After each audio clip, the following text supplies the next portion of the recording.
and I bought some tequila. I wasn't talking about the right to drink, buy, or sell alcohol. I was talking about the right for a completely legitimate business to stay open. Well, it's a totally regulated business. It doesn't have a right to do anything. That's what you're missing. I mean, alcohol has never been, a bar has never been an unregulated free enterprise. It's been totally regulated from the beginning to the end. And they don't have any constitutional right or any other kind of right to exist. They're statutory. And whatever the state gives them, the state can take. I mean, that's the way it's always been.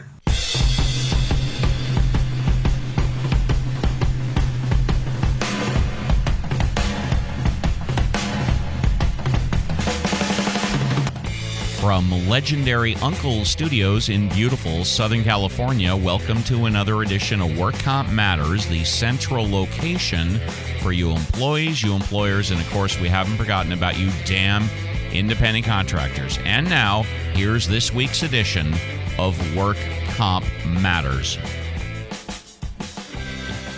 June 30th, 12:01 p.m.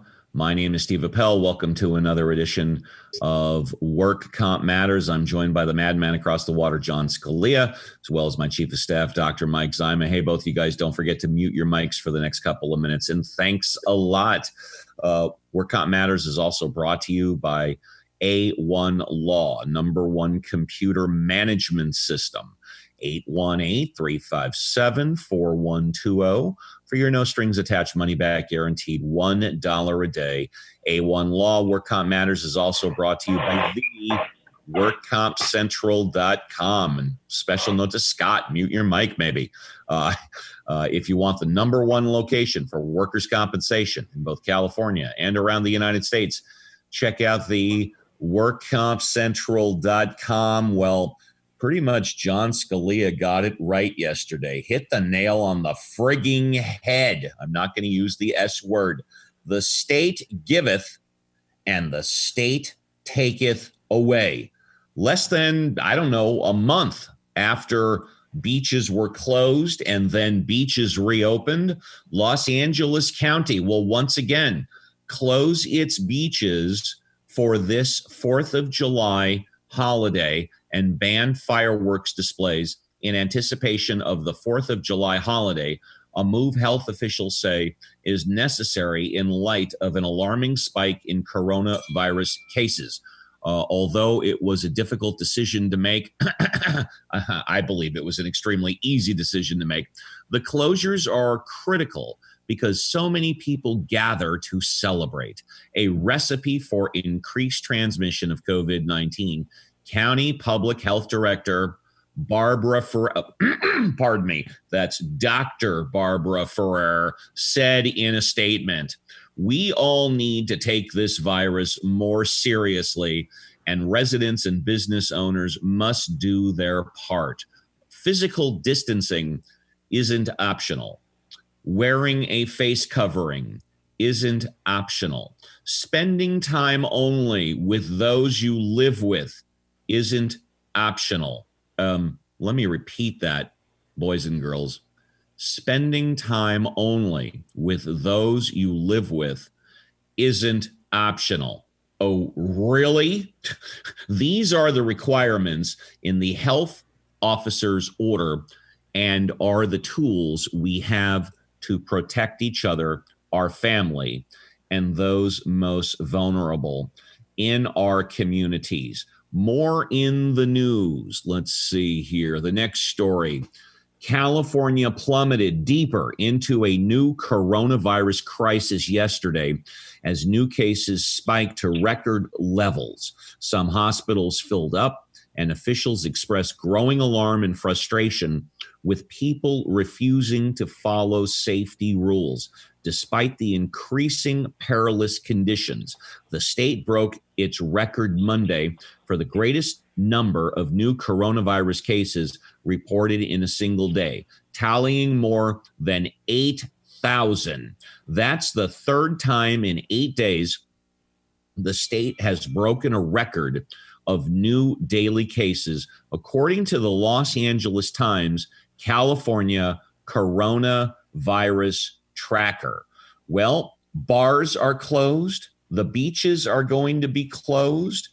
8,000 diagnosed cases of coronavirus. I believe LA County is up now above 100,000. And of course, there's approximately 10 million people population in Los Angeles County. So approximately 1% of the population has been diagnosed. Dr. Mike, what's your take, if you got one? Well, just combining some of the stuff we spoke about yesterday with this current situation, I saw a news story, local Channel 2 News yesterday, and they were talking to a bar owner. And I guess he had been open a week or maybe just a handful of weeks. And his position was that they had complied with the letter of the law. They had done everything that they were supposed to, yet they're closed down. And the guy just felt that that was unfair. And I got to agree with him. You know, John Scalia and I had a lively conversation, and he also hit the nail on the head when he said that if your business is going to be involved in alcohol sales, such as a bar, that it is heavily regulated, and essentially you have no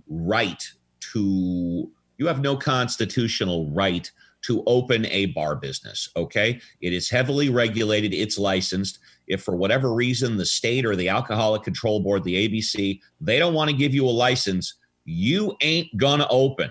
However, once you are open, and John, I absolutely want your comment on this. Once you are fortunate enough to be given a license to open, then you automatically get certain unalienable constitutional rights. But you are absolutely right when you said you've got no right to have that business. If they don't want you to open, you ain't going to open. But once you're open, I believe you get constitutional rights. What do you think, John? I disagree.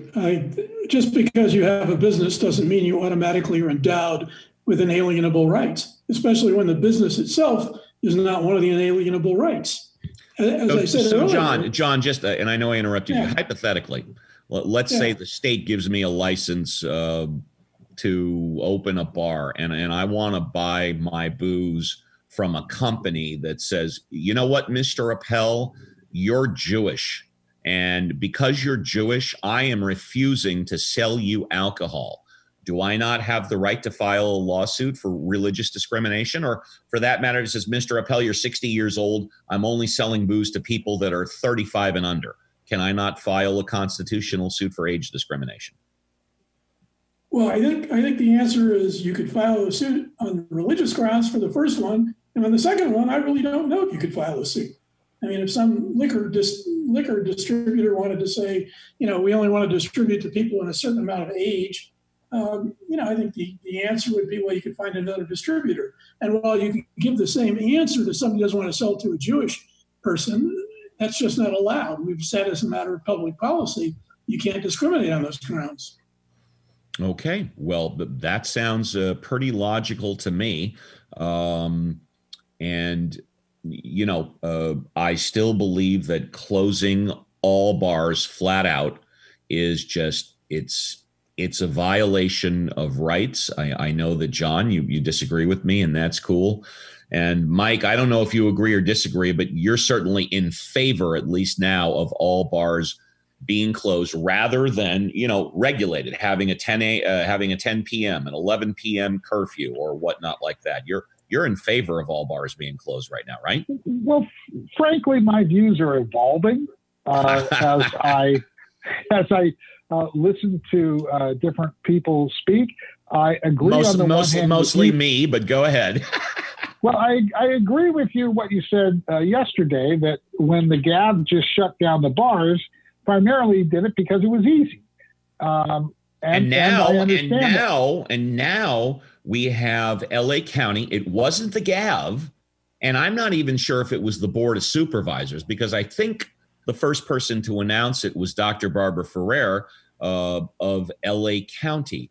But all of the beaches will be closed. All of the bike paths, all of the pathways leading to the beach in Los Angeles County, they are closed.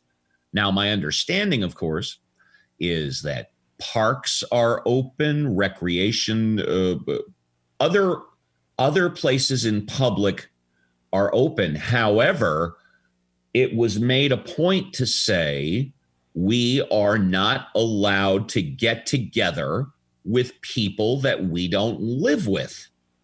And that is perfectly clear. The message from LA County is we don't want you associating with people that you don't live with, okay? Now, certainly if I have to go deliver my mom and dad some food, if one of my children needs medical help, then of course I can go. But as far as socializing with my family, I don't live with my family. Therefore, according to Los Angeles County, I'm not allowed to socialize with my family. John? I would point out that that was true all over Europe when we were first dealing with this pandemic. I was just going to ask you, John, what's the current status of social separation with people that you don't live with? Well, it's coming to an end. As I said, I'm going to be off the show tomorrow because I'm going to dinner with actual people. And we're going to have that sounds like fun. That sounds like fun. Exactly. Yeah. And I really miss that human contact. As you know, I like humans, and yeah, it's going to be a lot of fun. I think we're going to have 10 people at dinner in a restaurant, and strangers, and that's all allowed now. That's but we pretty much successfully combated the coronavirus, and that's why we're allowed to do this again. But in the beginning, we were just you couldn't get together even with your own family if you didn't live with them. I mean, Mike, do you have plans for 4th of July? Actually, I think what I'm going to do is work in my library at home. And what I am going to do is what I always do. I'm going to hang out at the house. I'm going to have the waterfall by the pool on. I'm going to be barbecuing. And I am going to be inviting friends and family over, if indeed friends and family want to come over. This is Casa de Appell. This is my castle, okay? Now, I don't even want to get into what goes on behind closed doors. Let's just say this is my house, and I'm 60 years old. I've been smoking cigarettes for far too long, so I certainly have my comorbidities, but I know in my personal life how to keep myself, my family, and my friends safe in my personal life. I'm not talking about out in public. And as much as I respect the government for doing what they sincerely believe is best for everybody in public, as someone well-respected told me, I'm going to do what I'm going to do, okay? My name is Steve Appell. You're dialed into Work Comp Matters. We are brought to you by the workcompcentral.com. If you want the #1 location for workers' compensation in both California and around the United States, check out the workcompcentral.com. They've got a free 7-day offer. If you want to pick up their services, I have them. You should too. It's only $1 a day. Work Comp Matters is brought to you by A1 Law, #1 computer management system, 818-357-4120 for your no strings attached, money back guaranteed, $1 a day. A1 Law. John Scalia is going to have a segment coming up after Mike's first news story. Mike, take it away. Health officials cope with being intimidated and threatened. A colleague texted Dr. Erica Pan, the health officer for Alameda County, a photo of the yard sign. It showed a photo of her with the words, quote, financially destroyed families and businesses, end quote, and quote, well, this is a-hole MD, end quote. Across California and the country, public health officers have become targets of protest, intimidation, and even death threats from people who resent mandates to slow the spread of the coronavirus by sheltering in place, closing businesses, and wearing masks. Quote, I'm getting antagonism in all sorts of ways, end quote, said Dr. Pan, who has been trolled on social media, received threats to come to her house, and been vilified on websites that rate doctors. Quote, where I get upset is if it tries to invade my personal and family life.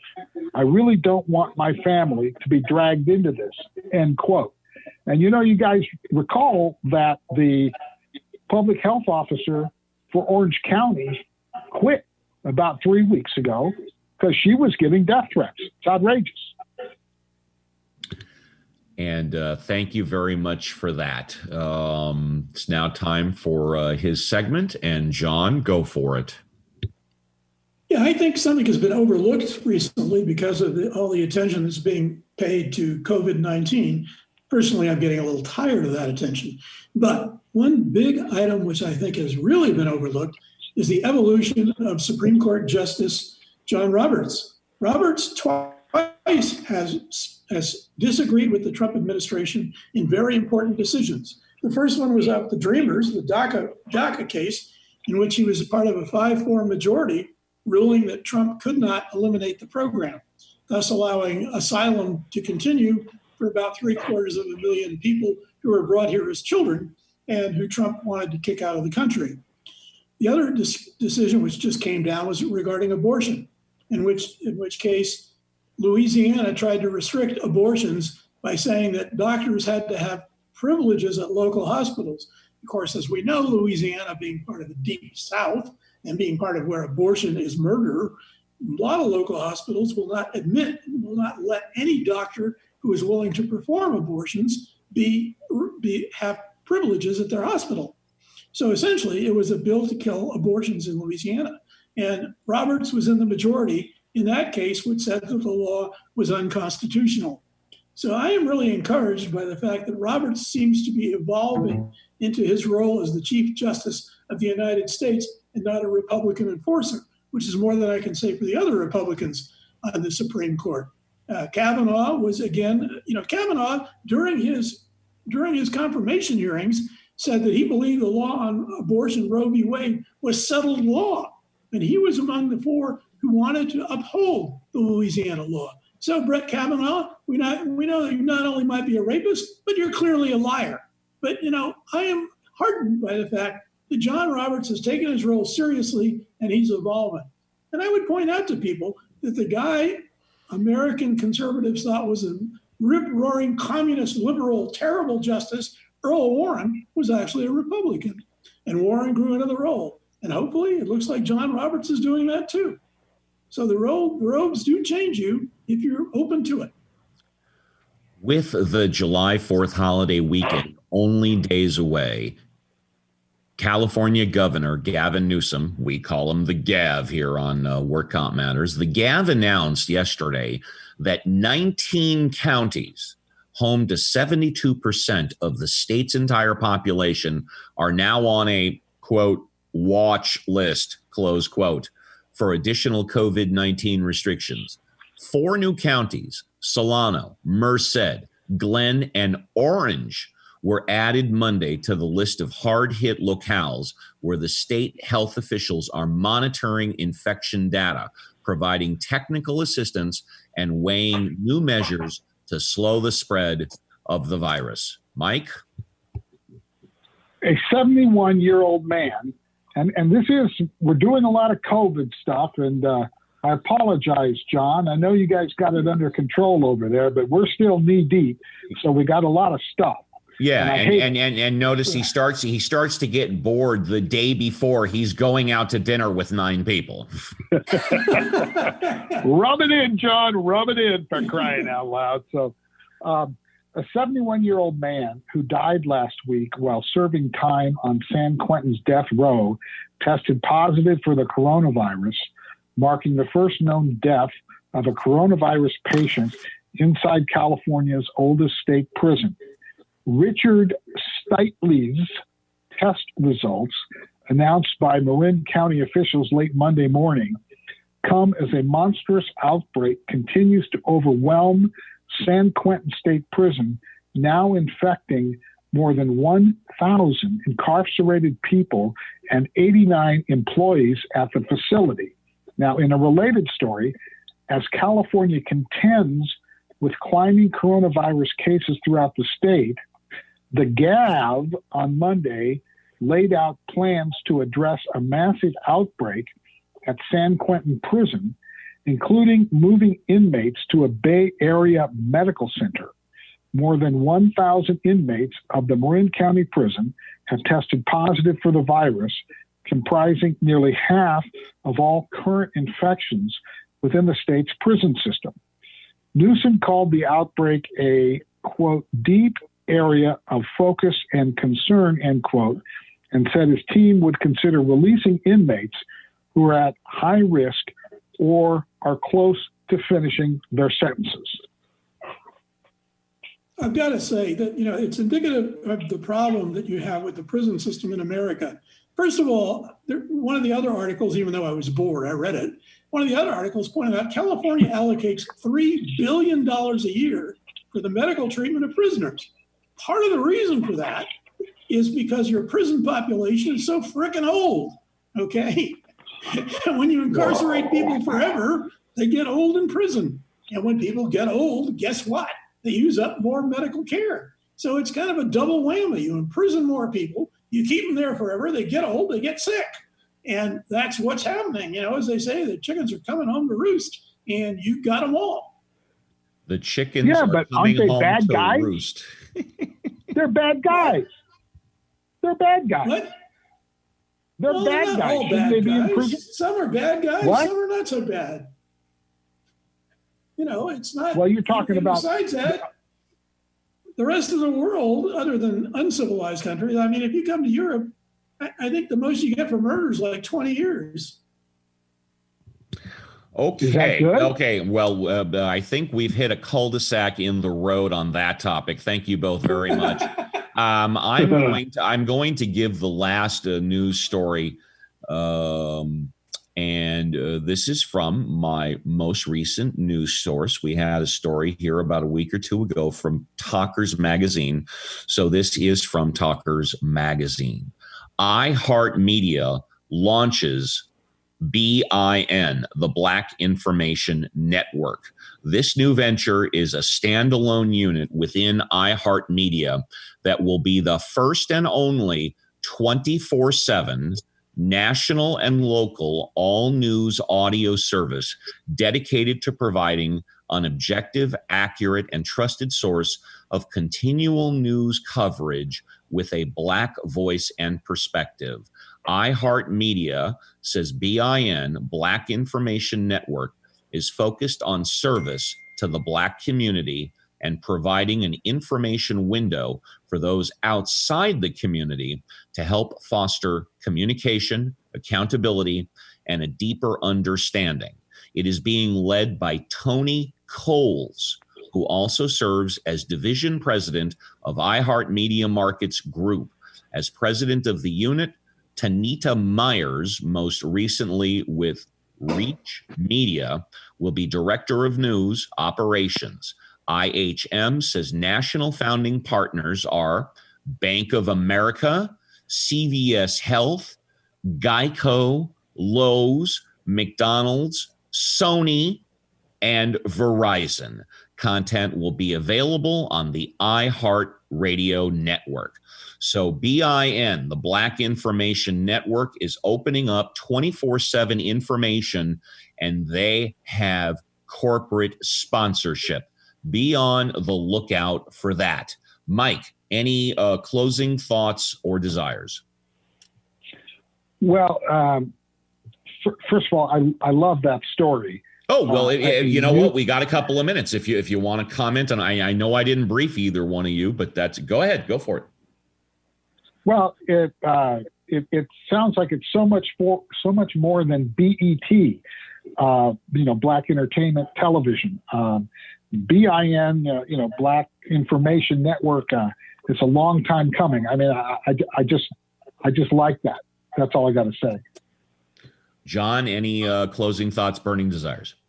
Yeah, I want to talk about your attitude about alcohol in bars. I mean, if you came to Munich and told a bar owner that they had to shut at 2 a.m, they would look at you and say, why? Is there a natural disaster happening? The bars here stay open until 5 or 6. And also our alcohol is much, I have an advertisement in my mailbox today, so I could buy alcohol online if I want, including all kinds of spirits, whatever. All I do is call up, pay with my credit card, and they bring it to my door. So our attitude about alcohol is a lot more liberal than your attitude. Your attitude about being in bed at midnight, because you're 60 years old. When I was almost a decade older than you are now, I was coming out of a football game where we were playing in the World Cup, and we were playing Brazil, and it was a slaughter, and I was coming home at about 12:30 in the morning, and some pretty young German girl, who was with a group of Germans, looked at me and said, where are you going? And I said, well, I'm going home. She said, why? And she said, it's early. I said, yeah, but I have no place else to go. She said, come with us and dance. So I went clubbing with them till like 3:30 in the morning. So, I really can't relate to what you say about, not being on the street at midnight. But anyway, different strokes for different folks. How true. Then again, it's not legal for women to go topless in California or even the United States. Yet I know France and Italy and Germany, there are topless beaches all over the place, right? Well, you can go to the main park here and go totally nude. Nobody cares. That's my point exactly, John. Here in the United States, they not only control when you can drink, they control whether or not you can expose your breasts. Your point that's because the United States has a Puritan heritage, and you took that Puritan heritage and ran with it. And I thought it was just because breasts were evil. I thought breasts were evil. Apparently, well, that's part of the Puritan heritage. Absolutely. Well, John, I think it's absolutely wonderful that you and your friends choose to stay out till 3 a.m. dancing and drinking. And like I said, I used to do that when I was a lot younger. I'm not saying I choose not to do that now, at least not out in public. And I just find the government very hypocritical when it comes to this COVID-19 when it comes to COVID-19. I mean, when it comes to hundreds, if not thousands of people going out and protesting, they not only allow it, they encourage it. But here, you can't get together with anybody that you don't live with. Something is wrong, okay? Something is very hypocritical, and I don't like it. But then again, I'm just one dude who has a little podcast. What can I tell you? My name is Steve Appell. No, my name's Steve Appell. And I thank you very much for listening to another edition of Work Comp Matters. I thank very much the madman across the water, Mr. John Scalia, for contributing. I thank my chief of staff, Dr. Mike Zyma, for contributing.